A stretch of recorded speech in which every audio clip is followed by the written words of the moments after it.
Well, last week certainly wasn't good news, and this week has not helped either. As everyone is already very aware of, the market has really been struggling over the last few weeks. And of course, this is all stemmed from the initial announcements of tariffs to Canada, Mexico, as well as potential tariffs to European nations as well.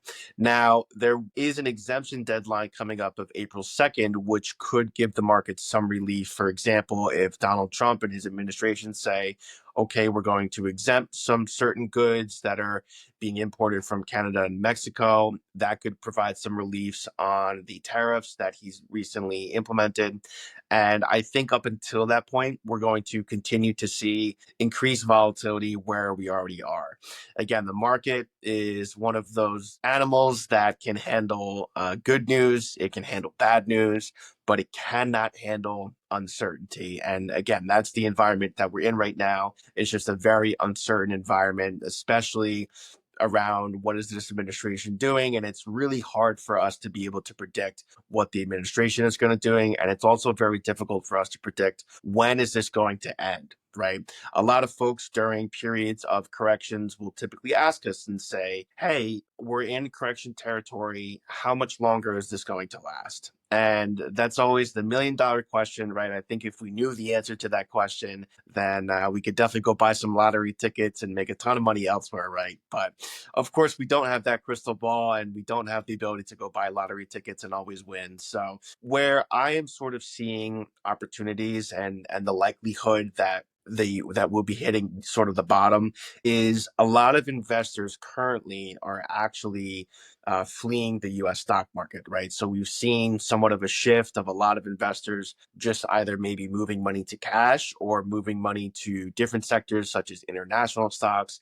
They might be moving money into bonds, but we've seen it was almost like an overnight trend of where US stocks really led the charge over the last few years. And the weather was nice, it was sunny, it was like going to the beach on a beautiful day. That's where you wanted to be with US stocks. And now it's like a rainy day, thunderstorms, cloudy, cold, right? Nobody wants to be in that type of weather. And it's almost like that change happened overnight. And that's where we're seeing a lot of folks transition their money out. So I think one of the biggest signs that we're toward the bottom of whatever this is when the sentiment changes around US stocks and investors start to flip their mindset a little bit and say, hey, I actually want to get back into US stocks again.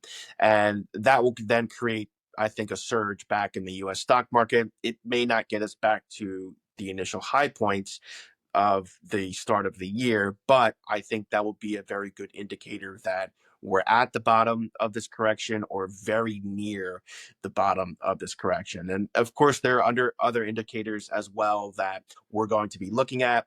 Some of them are pretty technical, so I don't think we really need to talk about them in this video per se. But again, I think that's where, at least from sort of like a public knowledge standpoint of where you can get information, is the news is likely to report and say investors are starting to flow money back in, because that's very, very easy data for anyone really to go out and obtain. So again, keep that in mind that we're definitely not through whatever this volatility period is.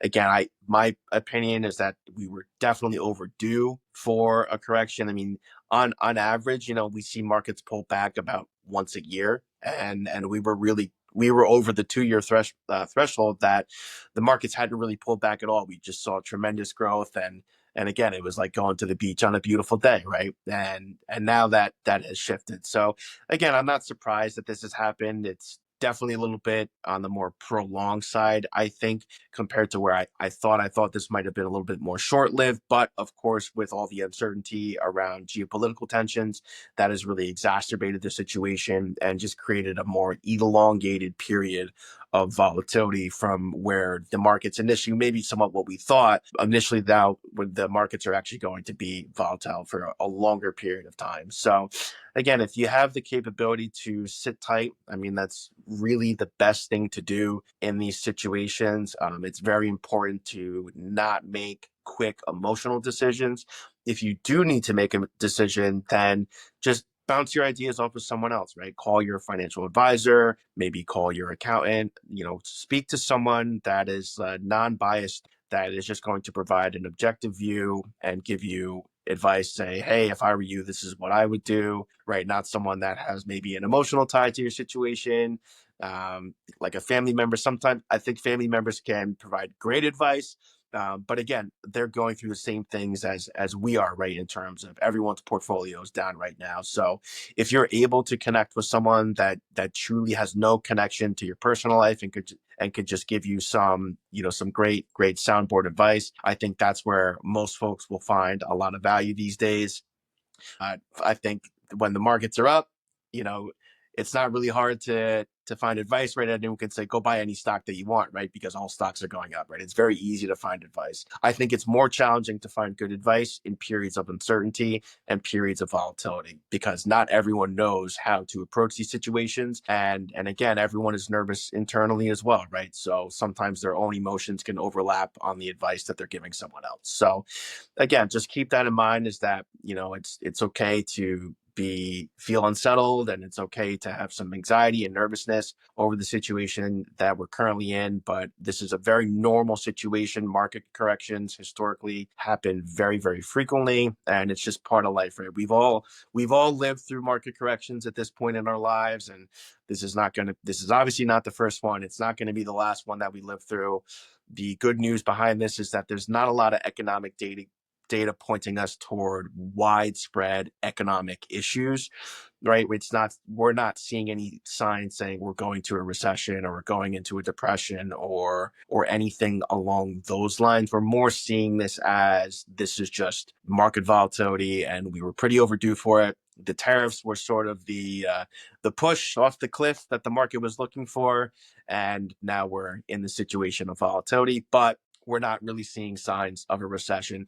That's not to say that that risk is not there. That risk is always there, right? But we're just not seeing the signs. So the likelihood of something like that happening, I think, is very, very low. So with that in mind, hang in there. I know it's been somewhat doom and gloom, and it's hard to talk about a lot of the negativity in the markets, especially when markets are down. But, part of our role here is to talk about situations, good and bad. And I always want to do my best in educating each and every one of you about what's going on in the world at any given time. So if anyone has any questions or wants to talk about this a little bit further, you're more than welcome to reach out. I know a few of you did reach out from last week's video, so thank you so much for reaching out to me. It always means a lot, and I always want to be able to help and answer any questions or address anything that's top of mind. So with that in mind, hopefully we start to see some brighter shores soon.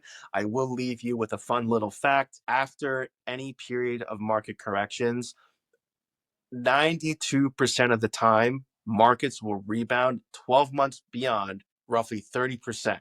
So 92% of the time, historically, after a market pullback or correction, markets will actually rebound by roughly 30%. And I'll put a little chart on the screen showing that I didn't pull this out of thin air, but I hope that leaves you with a little bit of reassurance and to hang in there. So thank you so much for tuning in, and I'll see everyone next week.